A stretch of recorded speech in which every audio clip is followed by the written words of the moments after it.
5 ವರ್ಷದಲ್ಲಿ 260 ಕಾರ್ಯಕ್ರಮಗಳು ಮಾಡಿದ್ದೀವಿ. ಅಂದರೆ 260 ಕಾಲೇಜುಗಳು. ಆ ಕಾಲೇಜುಗಳಲ್ಲಿ ಭಾಗವಹಿಸಿದವರು ಸುಮಾರು ಒಂದು 60,000 ಜನ ವಿದ್ವಾಂಸರು ಮತ್ತು ವಿದ್ಯಾರ್ಥಿಗಳು. ಆ ಯುದ್ಧದಲ್ಲಿ ಸೋತ ನಂತರ ಅವನು ದಾಸನಾಗಿ ಖಡ್ಗವನ್ನು ಕೆಳಗಿಟ್ಟು ತಂಬೂರಿ ಮತ್ತು ತಾಳವನ್ನು ಹಿಡ್ಕೊಂಡು ಬೈಲಿ ಬರ್ತಾನೆ.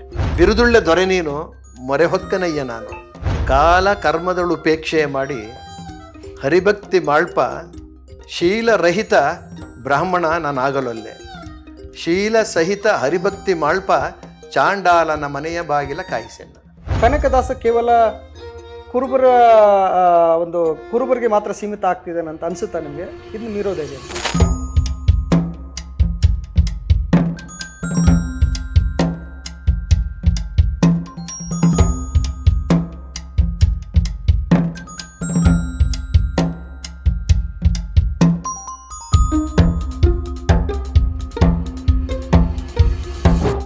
ಲಕ್ಷ ಕೊಟ್ಟು ಕಿರು ಅಧ್ಯಯನ ಮಾಡುವವರಿಗೆ 1.5 ಲಕ್ಷ ಕೊಡ್ತೀವಿ. 12 ತಿಂಗಳು ಅವಕಾಶ ಕೊಡ್ತೀವಿ. ಒಂದೊಂದು ಟಾಪಿಕ್ ಕೊಡ್ತೀವಿ. ಅದು ಕೀರ್ತನ ಸಾಹಿತ್ಯ ಇರ್ಬೋದು, ತತ್ವಪದ ಸಾಹಿತ್ಯ ಇರ್ಬೋದು, ಭಕ್ತಿ ಸಾಹಿತ್ಯ ಇರ್ಬೋದು. ಸೊ ಅದನ್ನು ಫಿಕ್ಸ್ ಮಾಡಿ ಆ ಥರ ಮಾಡ್ತಾ ಇರೋದು ಅದು ಸಂಶೋಧನಾತ್ಮಕವಾದಂಥ ಕೆಲಸ. ಎರಡನೇದು ವಿಚಾರ ಸಂಕಿರಣಗಳು. ಈ ವಿಚಾರ ಸಂಕಿರಣಗಳು ಕೂಡ ಹೀಗೆ ಬೇರೆ ಬೇರೆ ತೌಲನಿಕವಾಗಿ ವಿಚಾರ ಸಂಕಿರಣಗಳು. ಸಂತ ಶಿಶುನಾಳ ಶರೀಫ ಮತ್ತು ಕನಕದಾಸರು, ಬುದ್ಧ ಮತ್ತು ಕನಕದಾಸರು, ಗಾಂಧಿ ಮತ್ತು ಕನಕದಾಸರು, ಅಂಬೇಡ್ಕರ್ ಮತ್ತು ಕನಕದಾಸರು, ಹೀಗೆ ಬೇರೆ ಬೇರೆ ಕ್ಷೇತ್ರದಲ್ಲಿರೋವ್ರ ಜೊತೆ ಕನಕನ್ನ ಹೇಗೆ ನಾವು ಕಂಪೇರ್ ಮಾಡ್ಬೋದು. ಯಾಕೆಂದ್ರೆ ಅವರು ಎಲ್ಲವೂ ಕೂಡ ಹಸನು ಸಮಾಜಕ್ಕಾಗಿ ಪರಿತಪಿಸಿದವರು, ಹಸನು ಸಮಾಜಕ್ಕಾಗಿ ದುಡಿದವರು. ಕನಕದಾಸ ಅಲ್ಟಿಮೇಟ್ ಭಕ್ತ ಆದರೂ ಕೂಡ ಅವನ ಆಶಯ, ಉದ್ದೇಶ, ಗುರಿ ಎಲ್ಲ ಅದೇ ಇದ್ದಿದ್ದು. ಹಾಗಾಗಿ ಆ ಹಿನ್ನೆಲೆಯಲ್ಲಿ ಏನಾದರೂ ನಾವು ತೌಲನಿಕವಾಗಿ ವಿಚಾರ ಮಾಡಲಿಕ್ಕೆ ಸಾಧ್ಯ ಆಗುತ್ತಾ ಅನ್ನೋ ಕಾರಣಕ್ಕೋಸ್ಕರ ವಿಚಾರ ಸಂಕಿರಣಗಳು ಮಾಡ್ತೀವಿ. ಕಾಲೇಜುಗಳಿಗೆ ರಸಗ್ರಹಣ ಶಿಬಿರ ಅಂತ ಮಾಡ್ತೀವಿ. ನಾವು ಈ ಕನಕದಾಸರ ಬಗ್ಗೆ, ಬಸವಣ್ಣ ಬಗ್ಗೆ ಮತ್ತು ತತ್ವಪದ ಸಾಹಿತ್ಯದ ಬಗ್ಗೆ ಒಂದು 40 ಪುಟದ ಒಂದು ಚಿಕ್ಕ ಕಿರು ಪುಸ್ತಕ ಮಾಡಿದ್ದೀವಿ. ಯಾವ ಕಾಲೇಜಿನಲ್ಲಿ ಈ ಕಾರ್ಯಕ್ರಮ ನಾವು ಮಾಡ್ತೀವೋ ಮುಂಚೆನೇ ಆ ಪುಸ್ತಕ ಅಲ್ಲಿ ಕಳಿಸ್ತೀವಿ. ಸ್ಟೂಡೆಂಟ್ಸ್ ಓದಬೇಕು. ಓದಿದ ಮೇಲೆ ಒಂದಿನ ಫಿಕ್ಸ್ ಮಾಡಿ ಅಲ್ಲಿ ಅವರಿಗೆ ಒಂದು ಉಪನ್ಯಾಸ ಕೊಡಿಸಿ ಅವ್ರ ಜೊತೆ ಇಂಟ್ರ್ಯಾಕ್ಟ್ ಮಾಡೋದು. ನಮಗೆ ಕಳಿಸ್ಬಿಟ್ಟು ಓದಿಸಿ. ಹೌದೌದು. ಯಾಕೆಂದ್ರೆ ಅವ್ರಿಗೆ ಮಾಹಿತಿ ಇಲ್ಲದೆ ಇದ್ದಾಗ ಏನು ಕ್ವಶನ್ ಮಾಡಿ ಸಂವಾದ ಮಾಡಿ ಅಂದ್ರೆ ಏನ್ ಮಾಡ್ತಾರೆ? ಸಡನ್ ಆಗಿ ಒಂದೇ ದಿನ ಸುಮ್ಮನೆ ಒಂದು ಉಪನ್ಯಾಸ ಮಾಡಿದ್ರೆ ತಲೆ ಮೇಲೆ ಹೋಗೋ ಚಾನ್ಸಸ್ ಇಲ್ಲ. ಅದಕ್ಕೋಸ್ಕರ ನಮ್ಮ ಓರಿಯೆಂಟೇಷನ್ ಏನಿದ್ರು ಕೂಡ ಸಂವಾದ ಪ್ರೇರಿತವಾದಂಥ ಚರ್ಚೆಗಳು, ಸೆಮಿನಾರ್ಗಳು, ಮಾತುಕತೆಗಳು ಇರಬೇಕು. ಒನ್ ವೇ ಟ್ರಾಫಿಕ್ ಆದರೆ ಇವತ್ತು ರಿಸೀವಿಂಗ್ ಇಲ್ಲ. ಹಾಗಾಗಿ ನಮ್ಮ ಯುವ ಸಮುದಾಯವನ್ನು ಟಾರ್ಗೆಟ್ ಗ್ರೂಪ್ ಇಟ್ಕೊಳ್ಳೋದ್ರ ಜೊತೆಗೆ ಪಬ್ಲಿಕ್ಕಿಗೂ ಬೇಕಲ್ಲ, ಅವ್ರ ಹತ್ರನೂ ಹೋಗ್ಬೇಕಲ್ಲ. ಹಾಗಾಗಿ ತತ್ವಪದ ಸಾಹಿತ್ಯ ಇರ್ಬೋದು ಅಥವಾ ಕನಕದಾಸರದೇ ಇರ್ಬೋದು, ಯಾವುದೇ ಇರ್ಬೋದು, ನಾಟಕ, ಚಿತ್ರಕಲೆ, ಈಗಾಗಲೇ ತಾವಿಗೆ ಹೇಳಿದಾಗೆ ಶಿಲ್ಪಕಲೆಗೆ, ಮತ್ತು ನೃತ್ಯ ರೂಪಕ, ಸಂಗೀತ, ಹೀಗೆ ಬೇರೆ ಬೇರೆ ಕಲಾ ಮಾಧ್ಯಮಗಳಲ್ಲಿ ಅವರ ಸಂದೇಶಗಳನ್ನು, ಅವರ ಸಾಧನೆಗಳನ್ನು ಜನಕ್ಕೆ ಮುಟ್ಟಿಸುವಂಥ ಕಾರ್ಯಕ್ರಮಗಳನ್ನು ಕೂಡ ನಾವು ಮಾಡ್ತಾ ಇದ್ದೀವಿ. ನಾಟಕನೂ ಮಾಡ್ತಾ ಇದ್ದೀವಿ. ಆಮೇಲೆ ಇದು ನಮ್ಮ ಬೆಳಗಲ್ ವೀರಣ್ಣ ಅವ್ರ ಮೂಲಕ ಒಂದು ಗೊಂಬೆಯಾಟ ಮಾಡಿಸಿದ್ವಿ. ಸೂತ್ರದ ಗೊಂಬೆಯಾಟ ಮಾಡಿಸಿದ್ವಿ. ಆಮೇಲೆ ಹಾಗೇನೆ ರಾಮದಾನ ಚರಿತ್ರೆ ಕೂತ್ಬಿಟ್ಟು ತಾಳಮದ್ದಲೆ ಮಾಡಿಸಿದ್ವಿ. ಆಮೇಲೆ ಒಂದು ಕನಕದಾಸರು ಕುರಿತುಬಿಟ್ಟು ಯಕ್ಷಗಾನ ಮಾಡಿಸಿದ್ದೀವಿ. ಸೊ ಹೀಗೆ ಬೇರೆ ಬೇರೆ ಕಲಾ ಪ್ರಕಾರಗಳ ಮೂಲಕವೂ ಇವ್ರನ್ನ ಪರಿಚಯ ಮಾಡಿಸುವಂಥ ಕೆಲಸವನ್ನು ನಾವು ಮಾಡ್ತಾ ಇದ್ದೀವಿ. ಜೊತೆಗೆ ಪಬ್ಲಿಕೇಶನ್ಸ್ ಇದೆ. ಅದು ನಮ್ಮ ಸಾಹಿತ್ಯವಲ್ಲಿದ್ದಲ್ಲ, ಅದು ಬೇಕೇ ಬೇಕಲ್ಲ. ಇತ್ತೀಚೆಗೆ ನಾವೇನು ಮಾಡಿದ್ದೀವಿ ಅಂತಂದರೆ ಅದನ್ನೆಲ್ಲವೂ ಕೂಡ, ಎಲ್ಲ ಸಾಹಿತ್ಯವನ್ನು ಕೂಡ ಏನು ಸೋಷಿಯಲ್ ಮೀಡಿಯಾದಲ್ಲಿ ಬರಬೇಕು ಅನ್ನೋ ಕಾರಣಕ್ಕೋಸ್ಕರ ಯೂಟ್ಯೂಬ್ಗೆ ಹಾಕೋಣ ಅನ್ನೋ ಪ್ರಯತ್ನದಲ್ಲಿ ಆ ಪ್ರಾಜೆಕ್ಟು ರೆಡಿ ಆಗ್ತಾ ಇದೆ. ಈ ಏನು 50 ಸಂಪುಟದಲ್ಲಿ ನಾವು ತತ್ವಪದ ಸಾಹಿತ್ಯ ತಂದಿದ್ದೀವಲ್ಲ, ಅದು ಎಲ್ಲವನ್ನು ಕೂಡ ಸಾಫ್ಟ್ ಮಾಡಿಸಿದ್ದೀವಿ. ಈಗ ಸಾಫ್ಟ್ವೇರ್ನಲ್ಲಿ ಸಿದ್ಧ ಇದೆ. ಅದನ್ನೆಲ್ಲ ಅಪ್ಲೋಡ್ ಮಾಡಿ ಮುಂದಕ್ಕೆ ಬಿಡಬೇಕಾಗಿದೆ, PDF ರೂಪದಲ್ಲಿ. ಸೊ ಆ ಥರದ್ದು ಒಂದು ಮಾಡ್ತಾ ಇದ್ದೀವಿ. ಹೀಗೆ ಒಟ್ಟು ನಮ್ಮ ಅಧ್ಯಯನ ಕೇಂದ್ರದ ಕಾರ್ಯಕ್ರಮಗಳು ಸಂಶೋಧನಾರ್ಥಿಗಳಿಗೆ, ವಿದ್ವಾಂಸರಿಗೆ, ಯುವಜನರಿಗೆ, ವಿಶೇಷವಾಗಿ ವಿದ್ಯಾರ್ಥಿಗಳಿಗೆ ಅಷ್ಟೇ ಅಲ್ಲ, ಮಕ್ಕಳಿಗೂ, ಹೈಸ್ಕೂಲ್ ಮಕ್ಕಳಿಗೂ ರೀಚ್ ಆಗುವಂಥ ಕಾರ್ಯಕ್ರಮವನ್ನು ಕೂಡ ನಾವು ಮಾಡ್ತಾ ಇದ್ದೀವಿ. ಆಮೇಲೆ ಕಾಮನ್ ಪಬ್ಲಿಕ್ಕಿಗೆ, ಹೀಗೆ ಎಲ್ಲ ವಿಭಾಗಕ್ಕೂ, ಎಲ್ಲ ನೆಲೆಗೂ ತಲುಪುವ ರೀತಿಯಲ್ಲಿ ಕಾರ್ಯಕ್ರಮಗಳನ್ನು ರೂಪಿಸ್ಕೊಂಡು ಮಾಡ್ತಾ ಇದ್ದೀವಿ. ನೋಡಿ, ಕಳೆದ 5 ವರ್ಷದಲ್ಲಿ 260 ಕಾರ್ಯಕ್ರಮಗಳು ಮಾಡಿದ್ದೀವಿ. ಅಂದರೆ 260 ಕಾಲೇಜುಗಳು. ಆ ಕಾಲೇಜುಗಳಲ್ಲಿ ಭಾಗವಹಿಸಿದವರು ಸುಮಾರು ಒಂದು 60,000 ಜನ ವಿದ್ವಾಂಸರು ಮತ್ತು ವಿದ್ಯಾರ್ಥಿಗಳು. ಅಂದರೆ ಅವರೆಲ್ಲ ಮಾಸ್ಟರ್ ಆದರು ಅಂತ ನಾನು ಹೇಳ್ತಾ ಇಲ್ಲ, ಆದರೆ ಆ ಮಾಹಿತಿ ಅವ್ರ ತಲೆ ಒಳಗೆ ರೀಚ್ ಆಯ್ತಲ್ಲ. ಸೊ ಹೀಗೆ ನಾವು ನಮ್ಮ ಅಲ್ಟಿಮೇಟ್ ಗುರಿ ಏನು ಇದ್ರು ಅವರೇನೆ ಈ ಥರ ಕಾರ್ಯಕ್ರಮಗಳು ರೂಪಿಸ್ಕೊಂಡು ಮಾಡ್ತಾ ಇದ್ದೀವಿ. ಸರ್, ಈಗ ಮುಖ್ಯವಾದ ಒಂದು ಪ್ರಶ್ನೆ ಏನಂತಂದರೆ, ಕನಕದಾಸರು ಅದ್ರ ಶೂದ್ರ ಸಮುದಾಯದಲ್ಲಿ ಹುಟ್ಟಿ ಶೂದ್ರ ಪರಂಪರೆಯಲ್ಲಿ ಇದ್ದವರು. ಅವರು ಒಂದು ವೈದಿಕ ದೇವರಾದ ಕೃಷ್ಣನಾಗಿರ್ಬೋದು ವೈಷ್ಣವ ಮತವನ್ನು ಸ್ವೀಕಾರ ಮಾಡ್ತಾರಲ್ಲ, ಇದು ಯಾಕೆ ಈ ಬದಲಾವಣೆ ಅಂತ? ತುಂಬ ಒಳ್ಳೆ ಕ್ವಶನ್ ಕೇಳಿದ್ರಿ. ನೋಡಿ, ನಾವು ಕನಕದಾಸರ ಈ ನಡೆಯನ್ನು ನಾವು ಮನನ ಮಾಡುವ ಪೂರ್ವದಲ್ಲಿ ಅವರು ಬದುಕಿದ ಕಾಲಘಟ್ಟ ಯಾವುದು ಅನ್ನೋದನ್ನು ಕೂಡ ವಿಚಾರ ಮಾಡಬೇಕಾಗತ್ತೆ. ನಿಮಗೆ ಗೊತ್ತಿರೋ ಹಾಗೆ ಅವರು 15ನೇ ಶತಮಾನದ ಅಂತ್ಯ ಮತ್ತು 16ನೇ ಶತಮಾನದ ಪ್ರಾರಂಭದಲ್ಲಿ ಸುಮಾರು 95 ವರ್ಷಗಳ ಕಾಲ ಬದುಕಿದ್ರು ಅನ್ನುವಂಥ ಮಾಹಿತಿ ಇದೆ. ಅವತ್ತು ವಿಜಯನಗರ ಸಾಮ್ರಾಜ್ಯ ಉಚ್ಚರಾಯ ಸ್ಥಿತಿಯಲ್ಲಿತ್ತು ಕನಕದಾಸರಿಗೆ ಬದುಕಿದ್ದಾಗ. ಮತ್ತೆ ಅವರು ಇನ್ನೂ ಬದುಕಿದ್ದಾಗಲೇ ಅವನತಿಯನ್ನು ಹೊಂತು, ಅಂದರೆ ಏರಿತ್ತು ಮತ್ತು ಇಳಿತು ಒಂದು. ಸೊ ಅವತ್ತಿದ್ದದ್ದು ಯಾವುದಪ್ಪ ಅಂದ್ರೆ ವೈಷ್ಣವ ಧರ್ಮ ಪ್ರಭಾವಶಾಲಿಯಾಗಿತ್ತು. ಕನಕದಾಸರು ಮೊದಲು ದಂಡನಾಯಕನಾಗಿ ಏನಿದ್ರಲ್ಲ, ಅವರಪ್ಪ ಮತ್ತು ಅವರಪ್ಪ ನಂತರ ಸಾಮಂತರಾಜು ದಂಡನಾಯಕ ಅಂತ ಹೇಳ್ತೀವಲ್ಲ, ಪಾಳೆಗಾರ ಪಟ್ಟೋದು ಇನ್ನು ಆ ಥರ ಇತ್ತೆಲ್ಲ. ಏನು ಬಾಡ ಗ್ರಾಮದ 56 ಹಳ್ಳಿಗಳ ಒಡೆತನದ ಪತಿ ಅವರು, ಒಡೆತನಕ್ಕೆ ಇದೆ 56 ಹಳ್ಳಿ. ಸೊ ಹಾಗಾಗಿ ಅಲ್ಲಿ ಅವತ್ತು ಕಾಲದಲ್ಲಿದ್ದಂಥ ಈ ಪ್ರಭಾವಶಾಲಿಯಾದಂಥ ಧರ್ಮ ಅವತ್ತಾದಿದ್ದು 14ನೇ ಶತಮಾನದಲ್ಲಿ. ಇಲ್ಲೇನಾಯಿತು ಅಂತಂದರೆ, ಕನಕದಾಸರಿಗೆ ಅಥವಾ ಈ ಕನಕಪ್ಪ ನಾಯಕನಿಗೆ ಅಥವಾ ತಿಮ್ಮಪ್ಪ ನಾಯಕನಿಗೆ ಹೆಂಡತಿ ಇದ್ಲು, ಅಪ್ಪ ಇದ್ದ, ಅಮ್ಮ ಇದ್ಲು, ಒಂದು ಮಗುನೂ ಇದೆ ಅನ್ನೋವಂಥ ಮಾತಿದೆ. ಅವರೆಲ್ಲರೂ ಒಬ್ಬರಾದ್ಮೇಲೊಬ್ಬರು ಅವನು ಇನ್ನೂ ವಯಸ್ಕನಿದ್ದ ಹಂತದಲ್ಲೇ ಸಾಯ್ತಾರೆ. ಸಾವು ಒಬ್ಬ ಮನುಷ್ಯನಿಗೆ ಎಷ್ಟು ಮಟ್ಟಿಗೆ ಆಘಾತ ಕೊಡುತ್ತೆ ಅನ್ನೋದು ನೀವು ಬಲ್ರಿ. ಅದಾದ ಮೇಲೆ ಇವನು ಆಗಂತೂ ದಿನನಿತ್ಯ ಯುದ್ಧ ವಿಜಯನಗರ ಸಾಮ್ರಾಜ್ಯದ ಮೇಲೆ. ಸೊ ಇವನು ಎಲ್ಲ ಯುದ್ಧದಲ್ಲೂ ಪಾರ್ಟಿಸಿಪೇಟ್ ಮಾಡ್ತಿದ್ದ ಅನ್ನುವಂಥ ಮಾಹಿತಿ ಇದೆ. ಸೊ ಹಾಗಾಗಿ ಯುದ್ಧದಲ್ಲಿ ಇವನು ಸೋಲ್ತಾನೆ. ಅಂದರೆ ಯುದ್ಧವನ್ನು ಇಚ್ಛಿಸಿ ಮಾಡ್ತಿದ್ದವನು ಯುದ್ಧದಲ್ಲೂ ಕೂಡ ಪೆಟ್ಟು ತಿಂದ. ಹಾಗಾಗಿ ಸಾವುಗಳ ಸರಣಿ ಮತ್ತು ಸೋಲು ಸಾವು ಮತ್ತು ಸೋಲು ಇವನಿಗೆ ಆಘಾತ ಕೊಡುತ್ತೆ. ಆವಾಗ ಅವನಿಗೆ ಜ್ಞಾನೋದಯ ಆಗುತ್ತೆ. ಈ ಯುದ್ಧ ಯಾರಿಗೆ ಬೇಕು? ಮನುಷ್ಯ ಕುಲದ ನಾಶ ಇದು. ಸೊ ಈ ಥರದ ಜಿಜ್ಞಾಸೆ ಶುರುವಾಗುತ್ತೆ. ಅದಾಗ್ಲಿಕ್ಕೆ ಕಾರಣ ಏನಪ್ಪ ಅಂದರೆ, ಅವನ ಒಳಗೆ ಒಬ್ಬ ಕವಿ ಇರ್ತಾನೆ ನೋಡಿ, ಒಬ್ಬ ಸಂತ ಇರ್ತಾನಲ್ಲ, ಅವನು ಈಚೆ ಬರ್ತಾನೆ. ಹಾಗಾಗಿ ಆ ಯುದ್ಧದಲ್ಲಿ ಸೋತ ನಂತರ ಅವನು ದಾಸನಾಗಿ ಖಡ್ಗವನ್ನು ಕೆಳಗಿಟ್ಟು ತಂಬೂರಿ ಮತ್ತು ತಾಳವನ್ನು ಹಿಡ್ಕೊಂಡು ಬಯಲಿಗೆ ಬರ್ತಾನೆ. ಸೊ ಹಾಗಾಗಿ ಅಲ್ಲಿ ಅವರಪ್ಪ ಏನಿದ್ದಾರಲ್ಲ ಬೀರಪ್ಪ, ಅವ್ರ ಫ್ಯಾಮಿಲಿ ಇತ್ತಲ್ಲ, ಅದು ತಿರುಪತಿ ತಿಮ್ಮಪ್ಪನಿಗೆ ನಡ್ಕೊಳ್ಳುವಂಥ ಒಂದು ಸ್ವಲ್ಪ ಹೌದೌದು. ಇವನು ಸಹಜವಾಗಿ ಮತ್ತು ಅವತ್ತಿನ ಈ ಏನು ಇನ್ಫ್ಲುಯೆನ್ಸ್ ಆಗಿದ್ದಂಥ ಪರಿಣಾಮಕಾರಿಯಾಗಿದ್ದಂಥ ಧರ್ಮಕ್ಕೆ ಇವನು ಆಟೋಮೆಟಿಕ್ ಆಗಿ ಈ ನೋವುಗಳ ನಡುವೆ ಅಲ್ಲಿಗೆ ಹೋದರೆ ಮುಕ್ತಿ ಸಿಗ್ಬೋದು ಅಥವಾ ಒಳ್ಳೆ ಅದೇ ಕಾಣುತ್ತೆ. ಹೌದೌದು. ಮೋಕ್ಷ ಸಾಧನೆ, ಮೋಕ್ಷ ಅಂದ್ರೆ ಏನು ಇತ್ಯಾದಿ ಈ ಕ್ವಶನ್ಗಳು ಹುಟ್ಕೋತಾವಲ್ಲ, ಅಲ್ಲಿ ನನಗೆ ಉತ್ತರ ಸಿಗ್ಬೋದು ಅಂದ್ಬಿಟ್ಟು ಸಹಜವಾಗಿ ಹೋಗ್ತಾನೆ. ಇದು ಒಂದು ಘಟ್ಟ. ಆದರೆ ಹೋಗಿ ಅಲ್ಲಿ ಅದು ನಿಮಗೆ ಗೊತ್ತಿದೆ, ವೈದಿಕ ಧರ್ಮ ಅಂತಂದ್ರೆ ಅದು ಕರ್ಮ ಸಿದ್ಧಾಂತವನ್ನು ಪ್ರತಿಪಾದನೆ ಮಾಡಿ. ಪ್ರಶ್ನೆ ಅದೇ ಆಗಿತ್ತು. ಇವ್ರು ಹೋದ್ರು, ಬಟ್ ಅವ್ರು ಸ್ವೀಕಾರ ಮಾಡಲಿಲ್ಲ. ಇವರು ಭಾಗವತರಾಗಿರ್ಬೇಕು ಅಂದ್ಬಿಟ್ಟು ಭಾಗವತ ಒಕ್ಕೂಟಕ್ಕೆ ಇವ್ರು ಹೋದ್ರು, ಆದರೆ ಒಕ್ಕೂಟ ಅವ್ರನ್ನ ರಿಸೀವ್ ಮಾಡ್ಕೊಳ್ಳ, ಬಿಕಾಸ್ ಅವರ ಜಾತಿ ಇತ್ಯಾದಿಗಳು. ಆಯ್ತಾ? ಸೊ ಆದರೂ ಕೂಡ ಕನಕದಾಸರ ಕಾವ್ಯಗಳಲ್ಲಿ ನೋಡಿ, ಮೋಹನ ತರಂಗಿಣಿ ಇರ್ಬೋದು, ಯಾವುದೇ ನೋಡಿ, ರಾಮದಾನ ಚರಿತ್ರೆ ಇರ್ಬೋದು, ಧರ್ಮ ಸಮನ್ವಯ ಸಾಧಿಸ್ತಕ್ಕಂಥ ಅಪರೂಪದ ಮತ್ತು ವಿಶೇಷವಾದ ದಾಸ ಕೀರ್ತನಕಾರ ಅಂತಂದ್ರೆ ಕನಕದಾಸ. ಯಾಕೆಂದ್ರೆ ಇವನು ಕವಿ. ಆ 149 ಕವಿಗಳ ದಾಸರಲ್ಲಿ ಇವನೊಬ್ಬನೇ ಕವಿ. ನೀನು ಉಳಿದವರೆಲ್ಲ ಕೀರ್ತನಕಾರರು ಅಥವಾ ಭಜನಕಾರರು. ಆದ್ರೆ ಕನಕದಾಸ ಕವಿನೂ ಕೂಡ ಆಗಿರೋದ್ರಿಂದ ಸೊ ಒಂದು ರೀತಿಯ ಸಂವೇದನೆ ಇದ್ದೇ ಇರುತ್ತಲ್ಲ ಕವಿಗೆ. ಕೀರ್ತನೆಗಳನ್ನ ರಚಿಸೋದ್ರ ಜೊತೆಗೆ ಇವರು ಕಾವ್ಯಗಳನ್ನ 4 ಕಾವ್ಯ, ಮೋಹನ ತರಂಗಿಣಿ, ನಳಚರಿತ್ರೆ, ಹರಿಭಕ್ತಿ ಸಾರ ಮತ್ತು ರಾಮಧಾನಿ ಚರಿತ್ರೆ. ಸೊ ಈ ಒಂದಕ್ಕೊಂದು ಭಿನ್ನ, ಒಂದಕ್ಕೊಂದು ವಿಶಿಷ್ಟ. ರಾಮಧಾನಿ ಚರಿತ್ರೆ ಅಂತೂ ನೋಡಲಿಕ್ಕೆ ತುಂಬ ಚಿಕ್ಕ ಪುಸ್ತಕ. ಇಡೀ ವಿಶ್ವ ಸಾಹಿತ್ಯದಲ್ಲಿ ಅಂಥ ಒಂದು ವಿಡಂಬನಾತ್ಮಕ ಕೃತಿ ನೋಡಿಲ್ಲ ಅನ್ನುವಂಥ ಮಾತನ್ನು ನಮ್ಮ ವಿಮರ್ಶಾ ವಲಯ ಅದು ತಿಳ್ಕೊಂಡಿದೆ. ಏನಪ್ಪ ಅದು ಅಂತಂದರೆ, ಅದು ನಾವು ಅದುವರೆಗೆ ಓದಿದ್ದೇನಪ್ಪ ಅಂದರೆ ಪ್ರಾಣಿ ಪಕ್ಷಿಗಳ ಮೂಲಕ ಕಥೆ ಹೇಳ್ಕೊಂಡಿದ್ದೆ, ಪಂಚತಂತ್ರ ಇವೆಲ್ಲ ನೆನಪಿರ್ಬೋದು ನಿಮಗೆ. ಸೊ ಇಲ್ಲಿ ಕನಕದಾಸ ಪ್ರಪ್ರಥಮ ಬಾರಿಗೆ ತಾನು ಅನುಭವಿಸಿದ ಈ ವರ್ಗ ಸಂಘರ್ಷ, ಜಾತಿ ಸಂಘರ್ಷ, ಈ ತಾರತಮ್ಯಗಳನ್ನು, ಪಾತ್ರಗಳನ್ನು ಸೃಷ್ಟಿ ಮಾಡಿಕೊಂಡು, ಅದು ಶ್ರೀರಾಮಚಂದ್ರನ ಎದುರುಗಡೆ ಅವನ ಸಾಕ್ಷಿ ಇಟ್ಕೊಂಡು ಭತ್ತ ಮತ್ತು ರಾಗಿಯನ್ನು ಮೇಲ್ವರ್ಗ ಮತ್ತು ಕೆಳವರ್ಗ ಅಂತ ಮಾಡಿಕೊಂಡು ಧಾನ್ಯಗಳ ಮೂಲಕ ಇದನ್ನು ಪ್ರತಿಪಾದನೆ ಮಾಡ್ತಾರಲ್ಲ. ಆಮೇಲೆ ಎಲ್ಲರೂ ಯಾರೂ ಕೀಳಲ್ಲ, ಯಾರೂ ಮೇಲಲ್ಲ, ಎಲ್ಲರೂ ಒಂದೇ ಅನ್ನುವಂಥ ಒಂದು ಮೆಸೇಜ್ ಆ ಕೃತಿ ಕೊಡುತ್ತಲ್ಲ.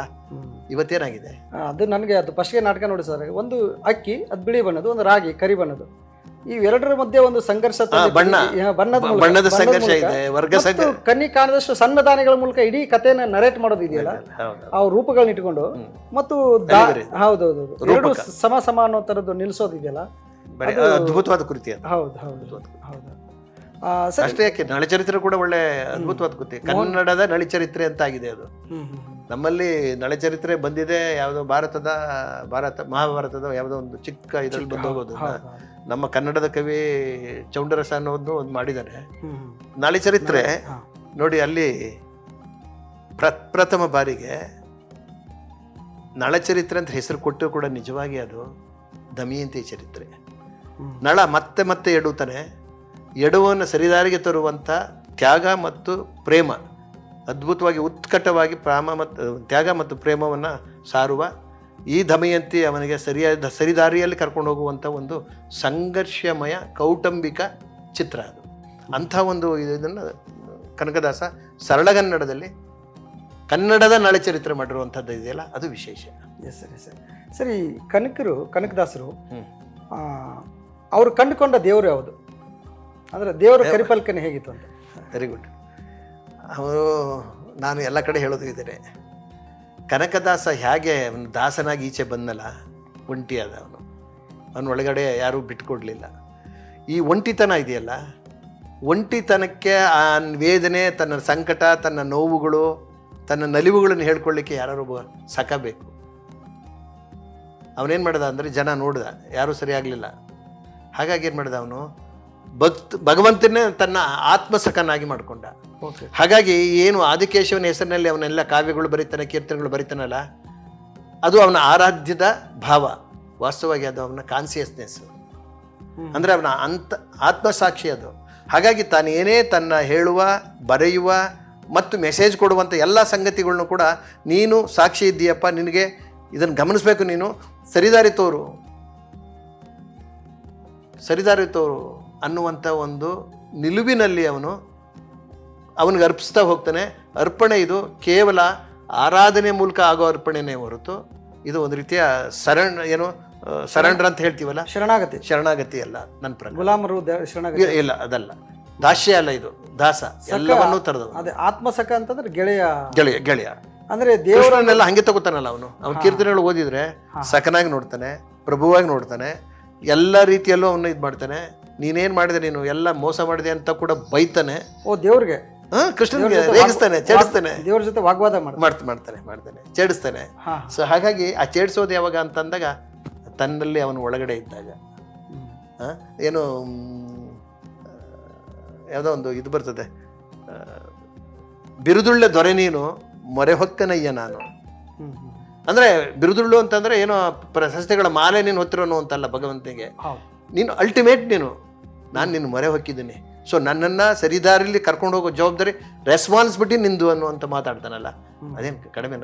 ಅದು ನಿಜವಾದ ಭಕ್ತನ, ನಿಜವಾದ ದಾಸನ, ನಿಜವಾದ ಸಂತನ, ನಿಜವಾದ ದಾರ್ಶನಿಕನ ಒಂದು.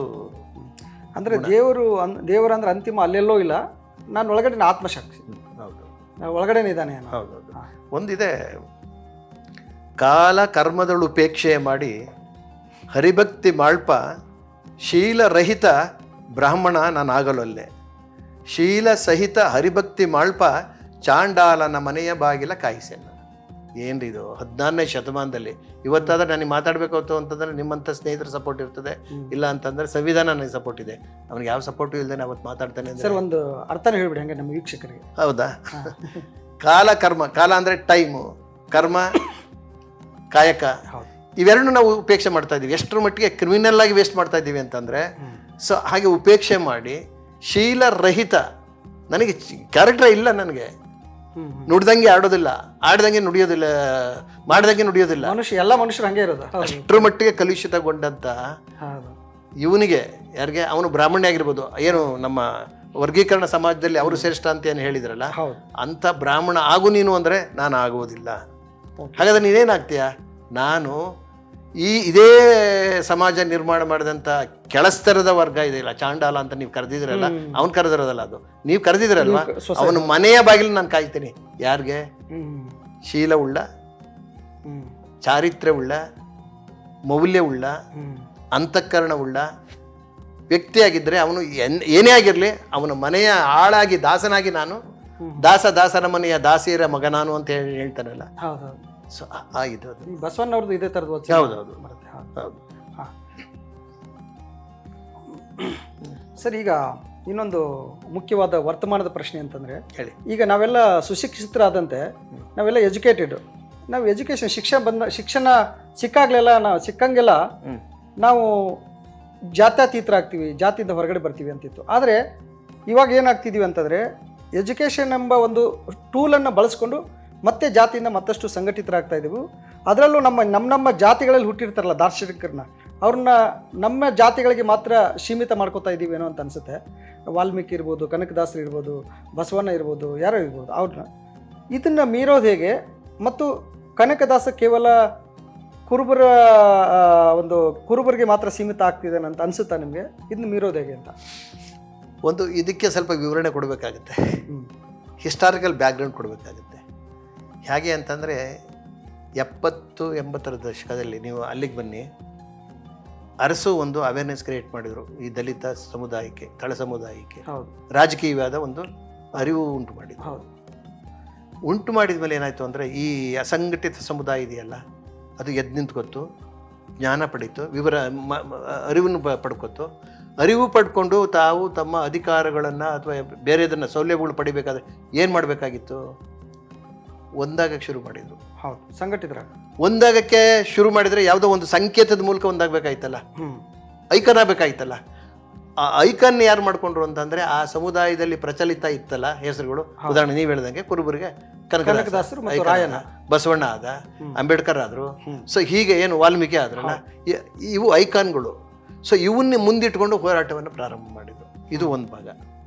ಅದು ಹೌದು, ತಗೊಳ್ಳೇಬೇಕಾಗಿದೆ. ಯಾಕೆಂದ್ರೆ ಹಿಸ್ಟ್ರಿ ಇವತ್ತು ಇತಿಹಾಸ ಕೂಡ ಹೆಂಗಾಗಿದೆ, ಒನ್ ಸೈಡೆಡ್. ಅದು ಇತಿಹಾಸ ಕೂಡ ಒನ್ ಸೈಡೆಡ್.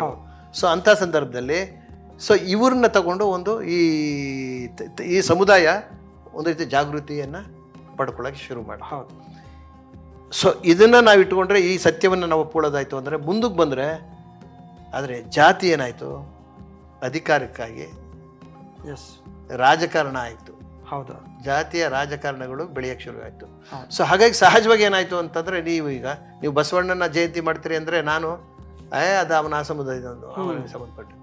ಈಗ ನಾನು ಕನಕದಾಸ ಜಯಂತಿ ಮಾಡ್ತೀನಿ ಅಂದರೆ ಅದು ಅವ್ರದ್ದು, ಅವ್ರ ಮಂದಿ ಅವ್ರು ಮಾಡ್ಕೊ. ಸೊ ಹೀಗೆ ಸೀಮಿತ ಆಗ್ತಾ ಹೋದು ಅಂತಂದರೆ, ಇಲ್ಲಿ ಎಗೈನ್ ಈ ಸೀಮಿತತೆ ಯಾತಕ್ಕೆ ಶುರುವಾಯಿತು ಅಂತಂದರೆ, ಪೈಪೋಟಿ ಶುರು ಆಯ್ತಲ್ಲ. ಹೌದು, ಯಾವುದೇ ಪೈಪೋಟಿ ಶುರು ಆಗಬೇಕು ಅಂದರೆ ಅಲ್ಲಿ ಲಾಭ ಇರ್ತದೆ. ಹೌದು, ಅದು ಅಧಿಕಾರದ ಲಾಭ ಇರ್ಬೋದು, ಹೌದು, ಮತ್ತು ಹಣಕಾಸಿನ ಲಾಭ ಇರ್ಬೋದು, ಪ್ರತಿಷ್ಠೆಯ ಲಾಭ ಇರ್ಬೋದು, what ever it is. So ಇವೆಲ್ಲವೂ ಆದ್ದರಿಂದ ಏನಾಯಿತು ಅಂದರೆ, ನಮ್ಮ ಗೋಡೆಗಳನ್ನು ನಾವೇ ನಿರ್ಮಾಣ ಮಾಡಿಕೊಂಡು ಹೋರಾಡ್ತಾ ಇದ್ದೀವಿ. ಹಾಗಾಗಿ ಹೀಗೇನು ಮಾತಾಡ್ತಾ ಇದ್ದೀವಲ್ಲ, ಆ ಮಾತಾಡೋದು ಸಹಜವಾಗಿ ನಮಗೆ ಕಾಣ್ತಾ ಇದೆ. ಬಿಕಾಸ್ ಅಲ್ಲಿ ರಾಜಕೀಯ ನಿಯಂತ್ರಣ ಮಾಡ್ತಾ ಇದೆ ಸಮುದಾಯ. ಇವತ್ತು ಸಮುದಾಯ ಬಿಟ್ಟು ಮಾತಾಡೋಕ್ಕಾಗೋದಿಲ್ಲ. ನಾವು ಆ ಸ್ಥಿತಿಗೆ ನಾವು ತಲುಪಿದ್ದೀವಿ. ವಿಶೇಷವಾಗಿ ಮತ್ತು ಖೇದಕರವಾದ ಸಂಗತಿ ಅಂದರೆ, ನಮ್ಮ ಯುವ ಸಮುದಾಯ ಇದೆಯಲ್ಲ, ಯುವ ಸಮುದಾಯದ ಪರಿಸ್ಥಿತಿನೂ ಹಂಗೆ ಆಗಿದೆ. ಅವರೂ ಕೂಡ ಜಾತಿಯನ್ನು ಓಲೈಸುವತ್ತ ವಿಚಾರ ಮಾಡ್ತಾ ಇದ್ದಾರೆ. ಸೊ ಅದನ್ನೆಲ್ಲವನ್ನು ಮೀರಬೇಕು ಅಂತಂದರೆ, ಯಾಕೇನು ಈ ದಾಸರಿದಾರಲ್ಲ, ಈ ಸಂತರಿದಾರಲ್ಲ, ಅವರ ತತ್ವಗಳನ್ನು ಅವರಿಗೆ ಮನದಟ್ಟು ಮಾಡಬೇಕು. ಅವರಿಗೆ ರೀಚ್ ಆಗುವಂಥ ಕಾರ್ಯಕ್ರಮಗಳನ್ನು ನಾವು ಕೊಡಬೇಕು. ಏನು ಇಡೀ ಲೋಕ ಉದ್ಧಾರ ಮಾಡ್ತೀನಿ ಅಂತಲ್ಲ. ಈ ಉದಾಹರಣೆಗೆ ಕನಕ ಅಧ್ಯಯನ ಕೇಂದ್ರ ಅಂದರೆ ತತ್ವಪದಕಾರರ ಬಗ್ಗೆ ಆಗಿರ್ಬೋದು, ಕೀರ್ತನಕಾರರ ಬಗ್ಗೆ ಆಗಿರ್ಬೋದು, ಕನಕದಾಸರ ಬಗ್ಗೆ ಆಗಿರ್ಬೋದು. ಇವರು ಮಾನವ ಸಮಾಜಕ್ಕೆ ಏನು ಒಳಿತು ಕೊಟ್ಟರಲ್ಲ, ಆ ಒಳಿತನ್ನು ಇಟ್ಕೊಂಡು ಅವ್ರಿಗೆ ಅರಿವು ಮೂಡಿಸೋವಂಥದ್ದು ಇದೆಯಲ್ಲ, ಹಂತವಾಗಿ ಒಂದೇ ಸಲ ಎಲ್ಲನೂ ಪರಿವರ್ತನೆ ಮಾಡ್ತೀನಿ ಅಂತ ಆಗೋದಿಲ್ಲ.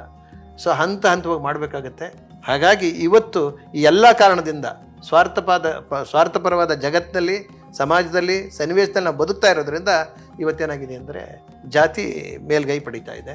ವಾಸ್ತವವಾಗಿ ಜಾತಿಯ ಹಿನ್ನೆಲೆಯಲ್ಲಿರತಕ್ಕಂಥ ಕಲ್ಚರಲ್ ಐಡೆಂಟಿಟಿ ನಮಗೆ ಬೇಕು. ಆದರೆ ಜಾತಿಯ ಮೂಲಕ ರಾಜಕಾರಣ ಮಾಡೋದು ಬೇಕಾಗಿರಲ್ಲ. ಇದು ಐಡೆಂಟಿಟಿ, ಕಲ್ಚರಲ್ ಐಡೆಂಟಿಟಿಯನ್ನು ಹಿಂದೆ ತಳ್ಳಿದ್ವಿ ನಾವು. ಜಾತಿ ರಾಜಕಾರಣವನ್ನು ಇದು ಕಲ್ಚರಲ್ ಐಡೆಂಟಿಟಿ ಬೇಕು, ರಾಜಕಾರಣ ಮಾಡಬಾರ್ದು. ಹಾಂ, ಭಾಳ ಒಳ್ಳೆಯ ಉತ್ತರ ಸರ್. ಈಗ ಕನಕದಾಸರದ್ದು ಸಾಕಷ್ಟು ನಾವು ವಿಚಾರಗಳನ್ನ ಇಲ್ಲಿ ತಿಳ್ಕೊಂಡ್ವಿ. ಮತ್ತು ಇನ್ನುಳಿದ ತತ್ವಪದಕಾರರ ಬಗ್ಗೆ, ಅವರ ಚಟುವಟಿಕೆಗಳನ್ನ, ವಿಚಾರಗಳನ್ನ ಹಾಡೋದ್ರ ಬಗ್ಗೆ. ಈಗ ನಾವೇನು ಮಾಡ್ತಾ ಇದ್ದೀವಿ ಅಂತಂದರೆ, ಒಂದು 50 ಸಂಪುಟಗಳಲ್ಲಿ ನಾವು ತತ್ವಪದಗಳ ಸಾಹಿತ್ಯ ತಂದಿದ್ದೀವಿ ಈಗಾಗಲೇ, ಎಲ್ಲ ತತ್ವಪದಗಳು ಹೆಚ್ಚು ಕಡಿಮೆ ಹೆಚ್ಚು ಕಡಿಮೆ. ಸೊ ಮತ್ತೆ ಏನಿತ್ತು ಒಂದು ಮಾತು ಅಂತಂದರೆ, ಇನ್ನೂ ಒಂದಷ್ಟು ತತ್ವಪದಗಳು ಬಿಟ್ಟು ಹೋಗಿವೆ ಅಂತ ಅನ್ನೋ ಮಾತಿತ್ತು. ಸೊ ಈ ವರ್ಷದ ಏನು ಮಾಡಿದ್ದೀವಿ ಅಂದರೆ, ಬಿಟ್ಟು ಹೋದ ತತ್ವಪದಗಳನ್ನು ಕೂಡ ಸಂಗ್ರಹಿಸಿ ಅದು ಮುಂದುವರಿಸ್ತಾ ಇದ್ದೀವಿ. ಯೋಜನೆ ನಂಬರ್ 1 ಅದು. ಎರಡನೇದು, ಈ ತತ್ವಪದಗಳೆಲ್ಲ ಅನುಭವದ ಹಿನ್ನೆಲೆಯಲ್ಲಿ ಇರ್ತಕ್ಕಂಥದ್ದು, ಅನುಭಾವಿಕೆ ಹಿನ್ನೆಲೆ ಇರುವಂಥದ್ದು.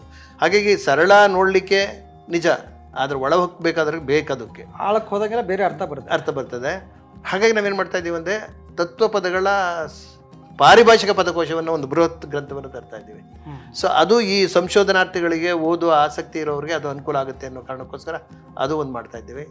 ಇನ್ನು ಮೂರನೇದು, ಆಯ್ದ ತತ್ವಪದಗಳನ್ನು ಒಂದು 100 ತತ್ವಪದಗಳನ್ನು ಆಯ್ದು, ಸೊ ಕನ್ನಡ ಬಾರದ ಇತರೆಯವರು ಇದ್ರ ಬಗ್ಗೆ ಇಂಥ ಒಳ್ಳೆಯ ಕಾರ್ಯಕ್ರಮ ಇವೇನು ಸಾಹಿತ್ಯ ಇದೆ ಅಂತ ಗೊತ್ತಾಗಬೇಕಲ್ಲ. ಸೊ ಅದಕ್ಕೋಸ್ಕರ ಅದು ಇಂಗ್ಲೀಷು ಮತ್ತು ಹಿಂದಿನಲ್ಲಿ ಪ್ರಕಟ ಮಾಡೋದಕ್ಕೊಂದು ಪ್ಲಾನ್ ಮಾಡ್ತಾ ಇದ್ದೀವಿ. ಇಲ್ಲಿ ಗಮನಿಸಲೇಬೇಕಾದ್ದು ಏನಪ್ಪ ಅಂದ್ರೆ, ತತ್ವಪದದ ವಿಷಯಕ್ಕೆ ಅದು ಮಧ್ಯಕಾಲೀನ ಯುಗದಲ್ಲಿ ಬಂದಂಥ ಸಾಹಿತ್ಯ. ನಮ್ಮ ಚರಿತ್ರಕಾರರು ಏನು ಮಾಡಿದ್ರು ಅಂತಂದ್ರೆ, ಅದನ್ನು ಒಂದರ ಕತ್ತಲೆ ಯುಗ ಅಂತ ಕರೆದ್ರು. 17, 18, 19 ಕತ್ತಲೆ ಯುಗದಲ್ಲಿ ಹುಟ್ಟಿದಂಥ ಸಾಹಿತ್ಯ ಈ ತತ್ವಪದ ಸಾಹಿತ್ಯ. ಅಂದರೆ ನೋಡಿ ಏನಾಗಿದೆ ಅಂದರೆ, ಈಗ ಕನಕದಾಸರದ್ದು ಕೂಡ ಏನಾಗಿದೆ, ಅವರ ಏನು 4 ಕಾವ್ಯಗಳಿವೆಯಲ್ಲ, ಆ 4 ಕಾವ್ಯಗಳಲ್ಲಿ ಮೋಹನ ತರಂಗಿಣಿ, ನಳಚರಿತ್ರೆ, ಹರಿಭಕ್ತಿ ಸಾರ ಹಲವಾರು ಆವೃತ್ತಿಗಳನ್ನು ಕಂಡಿದೆ. ಆದರೆ ರಾಮದಾನ ಚರಿತ್ರೆ ಒಂದೇ ಆವೃತ್ತಿ, ಇದುವರೆಗೆ ರೀಪ್ರಿಂಟ್ ಆಗಿಲ್ಲ. ಅಲ್ಲ ಒಂದೇ ಆವೃತ್ತಿ, ನಾನು ಹೇಳ್ತದ್ದು ಮೂಲ. ಅಷ್ಟು ಪ್ರತಿಗಳು ಆಯ್ತು, ಇದಾಗಲೇ ಇಲ್ಲ. ರೀಪ್ರಿಂಟ್ ಮಾಡೋದು ಇತ್ತೀಚೆಗೆ ನಾವು ಮಾಡ್ತಾ ಇದ್ದೀವಿ. ಆವೃತ್ತಿ ಅಂದ್ರೆ ಪರಿಷ್ಕಾರ ಮಾಡಿರ್ತಾರ? ಇಲ್ಲ, ಹಸ್ತಪ್ರತಿ ಸಿಗ್ತಾವಲ್ವಾ, ಅವು ಕಾಪಿ ಮಾಡ್ತಾರಲ್ವಾ, ಕಾಪಿ ಯಾರು ಮಾಡಲೇ ಇಲ್ಲ. ಒಂದೇ ಸಿಕ್ಕಿದ್ದು, ಒಂದು ಸಿಕ್ಲಿಲ್ಲ ಅಂದ್ರೆ ಅದು ಇರ್ತಿರಲಿಲ್ಲ. ಒಂದು ಈ ಥರದ್ದು ಯಾತಕ್ಕೆ ಯೋಚನೆ ಮಾಡಬೇಕು. ಇಲ್ಲಿ ನಾವು ತತ್ವಪದ ಸಾಹಿತ್ಯಕ್ಕೆ ಬಂದರೂ ಕೂಡ ಅದ್ರ ಬಗ್ಗೆ ಗಂಭೀರವಾಗಿ ಚರ್ಚೆ ಆಯ್ತಾ ನಮ್ಮ ಸಾಹಿತ್ಯ ಲೋಕದಲ್ಲಿ, ಇತ್ತೀಚೆಗೆ ಆಗ್ತಾ ಇದೆ. ಸೊ ಈ ಪುಸ್ತಕಗಳು ಬಂದಿದ್ದು ಒಂದು. ಆಮೇಲೆ ಇನ್ನೊಂದು ನಾನು ಗಮನಿಸಿದ್ದು ಏನಪ್ಪ ಅಂದರೆ, ಈ ಅಧ್ಯಯನ ಕೇಂದ್ರಕ್ಕೆ ಬಂದಮೇಲೆ ನಮ್ಮ PhD ಮಾಡ್ತಾ ಇದ್ದಾರಲ್ಲ ವಿದ್ಯಾರ್ಥಿಗಳು, ಅವರು ಪ್ರಾಚೀನ ಸಾಹಿತ್ಯ, ಆಧುನಿಕ ಸಾಹಿತ್ಯದ ಬಗ್ಗೆ ಮಾಡ್ತಾ ಇದ್ದವರು ಜಾನಪದ ಸಾಹಿತ್ಯಕ್ಕೆ ಸ್ವಿಚ್ ಈಗ ನಿನ್ನೊಂದು ಏನಪ್ಪ ಗೊತ್ತಾ, ತತ್ವಪದ ಸಾಹಿತ್ಯಕ್ಕೆ ಸ್ವಿಚ್ ಅಂದರೆ ತತ್ವಪದ ಸಾಹಿತ್ಯವನ್ನು ಇಟ್ಕೊಂಡು PhD ಮಾಡೋರು ಹೆಚ್ಚಾಗ್ತಾ ಇದ್ದಾರೆ. ಇದು ಖುಷಿ ಪಡೋ ಸಂಗತಿ. ಸೊ ಹೀಗೆ ಹಾಗೆ ತತ್ವಪದ ಬಗ್ಗೆನೂ ನಾವು ಯೋಚನೆ ಮಾಡ್ತಾ ಇದ್ವಿ. ಆಮೇಲೆ ಇನ್ನೊಂದೇನಪ್ಪ ಅಂದರೆ, ಭಜನಾ ಸಮಾವೇಶ ಮಾಡ್ತಾ ಇದ್ದೀವಿ. ಭಜನೆಗಳು ಕೇವಲ ಸಮಾಜದ ಒಂದು ಮುಖ ಅಂತಲ್ಲ, ಅದರೊಳಗೂ ಏನೋ ಇರ್ಬೋದಲ್ಲ. ಸೊ ಹಾಗಾಗಿ ಭಜನಾ ಸಮಾವೇಶ ಮಾಡ್ತಾ ಇದ್ದೀವಿ, ಬುಡಕಟ್ಟು ತತ್ವಪದಗಳ ಸಮಾವೇಶ ಮಾಡ್ತಾ ಇದ್ದೀವಿ, ಆಮೇಲೆ ತತ್ವಪದಗಳ ಸಮಾವೇಶ ಮಾಡ್ತಾ ಇದ್ದೀವಿ. ಸೊ 100 ಕಲಾವಿದರನ್ನ ಕರೆಸಿ, ಅವ್ರದ್ದು ಹಾಡಿಸಿ, ಅದನ್ನು ದಾಖಲೀಕರಿಸಿ, ಅದನ್ನು ಒಳ್ಳೆಯದನ್ನು ಯೂಟ್ಯೂಬ್ನಲ್ಲಿ ಬಿಡಬೇಕು ಅಂತೇಳಿ ಪ್ಲಾನ್ ಮಾಡ್ತಾ ಇದ್ದೀವಿ. ಹಾಡುಗಳ ಸಮೇತ ಬಿಟ್ಟಾಗ ಅದು ಜಾಸ್ತಿ ರೀಚ್ ಆಗುತ್ತೆ. ಆ ಥರದ ಪ್ಲಾನ್ ಅದು ಯೂಟ್ಯೂಬ್, ಅದು ನಿಜವಾಗ್ಲೂ ಈಗಿನ ಕಾಲದ ಮಾಧ್ಯಮ ಸರ್ ಇದು ಮೊಬೈಲ್. ಹಂಗಾಗಿ ಅದು ಬಹಳ ಮುಖ್ಯ. ಅದ್ರ ಜೊತೆಗೆ ಈ ಮುಂದಿನ ವಾರದಲ್ಲಿ ಧಾರವಾಡದಲ್ಲಿ ಮಹಿಳಾ ಸಾಧಕಿ ಅಂತ ಕಾರ್ಯಕ್ರಮ, ಮಹಿಳಾ ಕೀರ್ತನಕಾರರು ಮತ್ತು ತತ್ವಪದಕಾರ್ತಿಯರ ಒಂದು ಸಮಾವೇಶದ್ದೇನೋ ಕಾರ್ಯಕ್ರಮ ಮಾಡ್ತಾರೆ. ನಿಜ, ಅದು ಒಂದು ನಮ್ದು ಇಂಪಾರ್ಟೆಂಟ್ ಕಾರ್ಯಕ್ರಮನೇ. ಏನಪ್ಪಾ ಅಂದ್ರೆ, ಎಗೇನ್ ಮತ್ತೆ ನಾನು ಹಳೆಯದ್ದೇ ಹೇಳಬೇಕು ಅಂದ್ರೆ,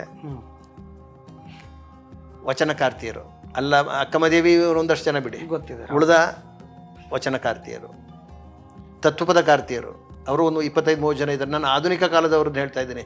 ಈಗ ಮಧ್ಯಕಾಲೀನ ಯುಗದವ್ರನ್ನ ಹೇಳ್ತಾ ಇದ್ದೀನಿ. ಆಧುನಿಕ ಇದರಲ್ಲಿ ತತ್ವಪದಕಾರ್ತಿಯರು, ಕೀರ್ತನಕಾರ್ತಿಯರು ಜಾಸ್ತಿ ಬಂದಿದ್ದಾರೆ. ಅದರ ಸಾಹಿತ್ಯಿಕ ಮೌಲ ಆಮೇಲೆ ಚರ್ಚೆ ಮಾಡುವಂಥ ಸಂಗತಿ ಅದಿರಲಿ ಆ ಕಡೆ. ಈ ವಚನಕಾರ್ತಿಯರು, ಕೀರ್ತನಕಾರ್ತಿಯರು ಮತ್ತು ತತ್ವಪದಕಾರ್ತಿಯರು, ಈ 3 ಏನು ಇವು ನಮ್ಮ ಸಾಹಿತ್ಯ ಲೋಕ ಏನು ಅವಜ್ಞೆಗೊಳಪಟ್ಟಿದ್ದು. ಸೊ ಇದನ್ನು ಬೇಸಿಟ್ಕೊಂಡು, ಇದನ್ನು ಕೇಂದ್ರೀಕರಿಸಿಕೊಂಡು, ಏನು ನಮ್ಮ ಆಗಸ್ಟ್ 8ನೇ ತಾರೀಕು, ಮಾರ್ಚ್ 8ಕ್ಕೆ ವಿಶ್ವ ಮಹಿಳಾ ದಿನ ಇದೆಯಲ್ಲ, ಅದರ ನೆಪದಲ್ಲಿ ಸುಮಾರು ರಾಜ್ಯಾದ್ಯಂತ 200ಕ್ಕೂ ಹೆಚ್ಚು ಲೇಖಕಿಯರ, ಚಿಂತಕಿಯರನ್ನ ಕರೆದು 2 ದಿನದ ಸಮಾವೇಶ ಮಾಡಿ ಚರ್ಚೆಯನ್ನು ಮಾಡ್ತಾ ಇದ್ದೀವಿ, ಮುಖಾಮುಖಿ ಮಾಡ್ತಾ ಇದ್ದೀವಿ. ಸೊ ಇದು ಒಂದು ವಿಶೇಷವಾದ, ಇದುವರೆಗೆ ಅವಗಣನೆಗೊಳಪಟ್ಟಂಥವ್ರನ್ನ ಕೇಂದ್ರೀಕರಿಸಿ ಆ ಚರ್ಚೆ ಮುಂದುವರಿಲಿ ಅನ್ನೋ ಕಾರಣಕ್ಕೋಸ್ಕರ ಇದೊಂದು ಮಾಡಿದ್ದೀವಿ. ಕರ್ನಾಟಕ ಯೂನಿವರ್ಸಿಟಿ ಮತ್ತು ನಮ್ಮ ಕರ್ನಾಟಕ ಲೇಖಕಿಯರ ಸಂಘ 2 ಕೂಡ ನಮ್ಮ ಜೊತೆ ಸಹಯೋಗದಲ್ಲಿ ನಿಂತಿವೆ. ಅದು ಮಾರ್ಚ್ 13 ಮತ್ತು 14 2 ದಿನ. ಸೊ ಹೀಗೆ ಏನು ಮಾರ್ಜಿನಲೈಸ್ ಇವರಾದ್ರಲ್ಲ, ಅವ್ರನ್ನೆಲ್ಲ ಸ್ವಲ್ಪ ಮುಂಚೂಣಿ ತರೋ ಪ್ರಯತ್ನ ಏನಾದ್ರು ಮಾಡೋಣ ಅಂತೇಳಿ ನಮ್ಮ ಕೈಲಾದದ್ದು. ಮಾಡೇ ಬಿಡ್ತೀವಿ ಅಂತಲ್ಲ, ಪ್ರಯತ್ನ ಅಂತೂ ಇದೆ. ಒಂದೇನಪ್ಪ ಅಂತಂದರೆ ನಿಮಗೆ ನಾನು ಧನ್ಯವಾದಗಳು ಹೇಳಬೇಕು. ಯಾಕೆ ಅಂತಂದರೆ ಈ ಥರದ ಕೆಲವು ಸೌಲಭ್ಯಗಳು ಇಲ್ಲಿವೆ. ಹೌದು, ಮುಖ್ಯವಾಗಿ ನಾನು ಈಗಾಗಲೇ ಹೇಳಿದಾಗೆ ಈ ಪರಾಮರ್ಶನ ಗ್ರಂಥಾಲಯ ಇದೆಯಲ್ಲ, ಲೈಬ್ರರಿ ಅದು ನಮಗಾಗಿ ಮಾಡಿದ್ದಲ್ಲ, ಎಲ್ರಿಗಾಗಿ ಮಾಡೋದು, ಆಸಕ್ತರಿಗೆ ಮಾಡಿದ್ದು, ಸಂಶೋಧನಾರ್ಥಿಗಳಿಗೆ ಮಾಡಿದ್ದು. ಸೊ ಇವರೆಲ್ಲರೂ ಕೂಡ ಈ ಉಚಿತವಾಗಿ ನಾವು ಮಾಡಿದ್ದೀವಿ ಅಂತದ್ದೇನು ದೊಡ್ಡದಾಗಿ ನಾನು ಹೇಳ್ಕೊಳಕ್ಕೆ ಇಷ್ಟಪಡಲ್ಲ. ಆದರೂ ಕೂಡ ಸೌಲಭ್ಯಗಳು ಮುಕ್ತವಾಗಿವೆ, ಅದನ್ನು ಬಳಸ್ಕೋಬೇಕು ಅನ್ನುವಂಥ ಮಾಹಿತಿ ಮತ್ತು ವಿನಂತಿಯನ್ನು ನಾನು ಮಾಡ್ಕೊಳ್ಳೋಕೆ ಇಷ್ಟಪಡ್ತೀನಿ. ಕನ್ನಡದ ವೀಕ್ಷಕರಿಗೆ, ಕನ್ನಡ ನೆಲದ ಬಹುತೇಕ ಎಲ್ಲ ತತ್ವಪದಕಾರರ ಕೃತಿಗಳು, ಅನುಭಾವಿ ಸಾಹಿತ್ಯದ ಕೃತಿಗಳು ಒಂದೇ ಕಡೆ ಸಿಗುವ ಜಾಗ ಅಂತಂದರೆ ಅದು ಈ ಕನಕದಾಸ ಒಂದು ಬೆಂಗಳೂರಿನ ಮಲ್ಲತ್ತಹಳ್ಳಿಯ ಕಲಾಗ್ರಾಮದಲ್ಲಿರುವ ಕನಕದಾಸ ಸಂತ ಕವಿ ಕನಕದಾಸ ತತ್ವಪದಕಾರ ಅಧ್ಯಯನ ಪೀಠದ ಒಂದು ಲೈಬ್ರರಿ ಅಂತ ಹೇಳ್ಬೋದು. ದಯವಿಟ್ಟು ಇದನ್ನು ರಾಜ್ಯದ ಬೇರೆ ಬೇರೆ ಭಾಗದಿಂದ ಬಂದವರು ಇದನ್ನು ಬಳಸ್ಕೋಬೋದು. ಜೊತೆಗೆ ಬೆಂಗಳೂರಿನಲ್ಲಿದ್ದವರು ಖಂಡಿತವಾಗಿ ಇದನ್ನು ಬಳಸ್ಕೋಬೋದು. ಕಾತಾ ಚಿಕ್ಕಣ್ಣ ಸರ್ ಹಿರಿಯ ಸಾಹಿತಿಗಳು, ಅವರು ಕಥೆಗಾರರು, ಮುಖ್ಯವಾಗಿ ಕಥೆಗಾರರು ಮತ್ತು ಕಾದಂಬರಿಕಾರರು. ಅವ್ರದ್ದು ಯಾವುದು ಸಿನಿಮಾ ಸರ್ ಇತ್ತೀಚೆಗೆ ಒಂದು ಕೋಳಿ ಹೆಸರು ಕೋಳಿ ಹೆಸರು ಅಂತ ಒಂದು ಸಿನಿಮಾಕ್ಕೆ ಅವ್ರದ್ದು ಅವಾರ್ಡ್ ಕೂಡ ಬಂತು. ಸೊ ಅವರು ಸಿನಿಮಾ ಸಾಹಿತಿಗಳು ಕೂಡ ಹೌದು. ಅವರು ಇಷ್ಟೊತ್ತು ನಮ್ಮ ಜೊತೆಗೆ ಕನ್ನಡದ ಒಂದು ತತ್ವಪದಕಾರ ಪೀಠದಿಂದ ಏನೆಲ್ಲ ಚಟುವಟಿಕೆಗಳಾಗ್ತಿದೆ ಅನ್ನೋದನ್ನು ನಮ್ಮ ವೀಕ್ಷಕರಿಗಾಗಿ ಹಂಚಿಕೊಂಡು ಧನ್ಯವಾದಗಳು ಸರ್. ನಮಸ್ತೆ.